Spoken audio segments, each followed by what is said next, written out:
for this, I did an environment sketch for this lesson.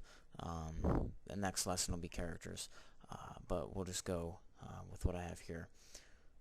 So what I did, oops, turn these ones off on the bottom. What I did was I just silhouetted just a bunch of buildings. I didn't have a design plan or anything, so I just kind of, got some silhouettes in here, put a bit of white on them just to kind of break up the surface after I was happy with what I kind of got for the silhouette. I eventually chose the one on the left here. That was actually the first one I did. I was happy with that, and I put that into a painting, which I'll go through now. So what I have here, let me see. I have a midground. Yeah, a standard painting is composed of a foreground, midground, and background kind of elements. So I have my foreground, my midground, my background. As things get further into the distance, what's going to happen is they're going to go towards white, and they're eventually going to fade off into white, as that's the most empty color. Unless if you have like atmospheric haze, then it could go off into like purple or green or whatever you have. But in this one, it's just fading off in straight up value. Closer things are, the darker they are. Take a look at any decent photo, and you'll see what I'm saying is true. The closer things are, the darker they are. So what I did here, I'll just break it down. I have my foreground elements, which are just, some rock structures. They're just in shadow. I didn't really put much detail into them. Didn't need to. They're foreground. They're just meant to frame the image. So what framing is I'll explain the rule of thirds. Rule of thirds is a very important thing when making any piece to be visually attractive. The human eye has a tendency to look in these sections right here.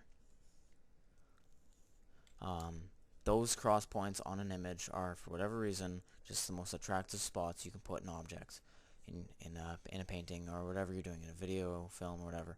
If you see two characters on a screen, chances are one's going to be here and one could be down there, and they're going to be talking to each other, looking this way and looking that way, right? So that's, it's a very important concept. There's a lot of resources out on there, but if you just want the general gist of this, which is pretty much all you need, honestly, put your center of focus into one of these thirds, and that'll help like draw the eye of the viewer. If you put it off into the corner, no one's gonna see it. You put it dead center, it's very plain and boring. Put it too high, too low, boring again. So what I did, let me see, background. Yes, I also put some frame on the side just so I can lock it in. I have a tendency to do panoramics, which I gotta stop doing so I can get smaller pieces done. Anyway, one thing you're gonna want to do before you start painting is pick your light direction. You can illustrate this just with a cone with a little rod sticking out, just to get a general sense of where the light is coming from. If you don't have that, you could get yourself confused and put shadows going the wrong way or something like that.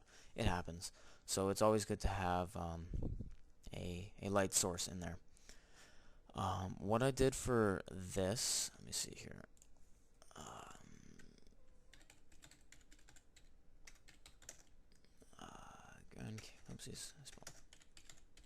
Grand Canyon, what is it? Sky, I think that's what I searched. Oops. Here we go. What I did was I took a photo of, just something that had really nice color, complementary colors. This is a smaller one that I actually used. But I took the colors out of a photo that's extremely similar to this, and I color picked those because I don't have to work for those colors. They're already presented to me. It makes my life a lot easier. Not cheating. It's just, a very simple thing that I did for this exercise. So you can do the same. Just pick a color or pick a photo that is visually appealing. Let me see. Yeah, this is the photo here. I chose Grand Canyon sunset, first photo. This is what I used. The reason why I chose this is because there's very contrasty colors between the bright reds and oranges to the blues and purples, and that provides nice contrast. A lot of movie posters use this. It it's a bit overused, kind of like a lens flare or something like that. But you know, it's extremely effective and it works. Let me see.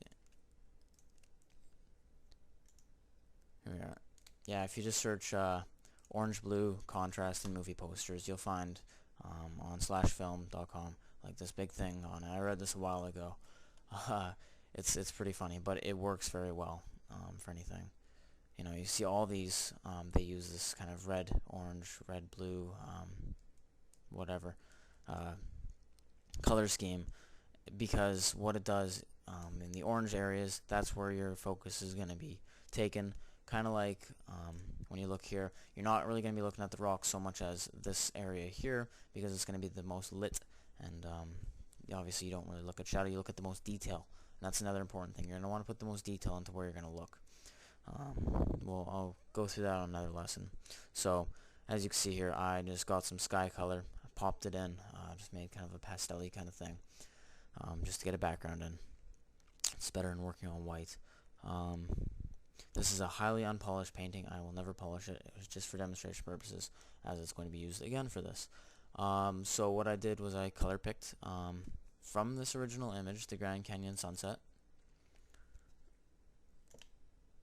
I color picked the areas in the back here where, you know, the mountains are fading off, and I actually used those colors and painted those into the background here. Because you don't want to be, you know, picking strong colors. You want to get the desaturated values, which are inherent in this photo already.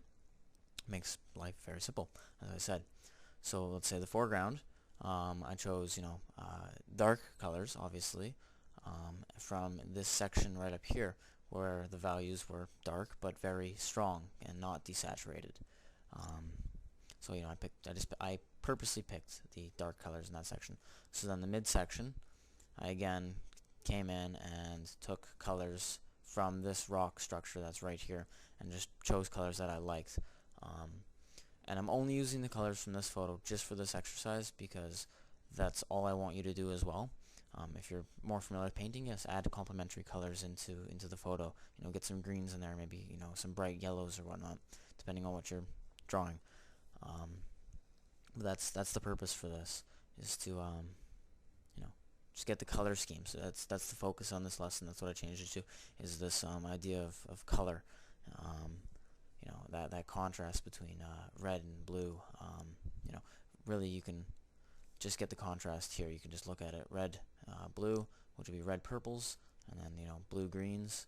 That can be kind of your contrast. You can just choose any, you know, opposite colors more or less. If you have a color wheel, look at that. Color wheels are the best way. Actually, you know, that should be the only way you, like, if you're not using a photo for reference, that should be the only way you really choose your colors, because you'll get very nice palettes that way. Just search color wheel on Google and, you know, first image, whatever. You know, if you have a monotone image, you'll just choose only yellows or only blues or only greens. Complementary will be the opposite colors here, right? So you have this rust and salmon colors, and you have this midnight blues or whatever, contrasting, right? Yellow and purple, you know, pink and green. You know, that's not a fantastic color wheel, but whatever. You get my idea. And then, like, for choosing like a trifecta of colors, let's say you take the yellow at the very top here and draw a little peace sign, kind of going down. You'll want yellow, purple, and this kind of like ocean aqua blue or whatever, and that will be your trifecta. Look at a color wheel. You know, if you can buy one, go get one. I have a couple myself. They're extremely useful. So yeah, I really want to keep this short, because I think I'm going to take a stab at creating the next video right after this. For the character. This is just a quick introductory. I'll be going through a lot more environment stuff later, and, you know, going into way more detail than what I've gone through here. This is just to get a basic thing. So I'm just going to explain a few more things as I think of them, and I'll finish this up here. Yeah, what I was thinking of. One thing you're also going to want to do when drawing is have things lead the viewer's eye into the center of focus. I'm just going to choose bright red here.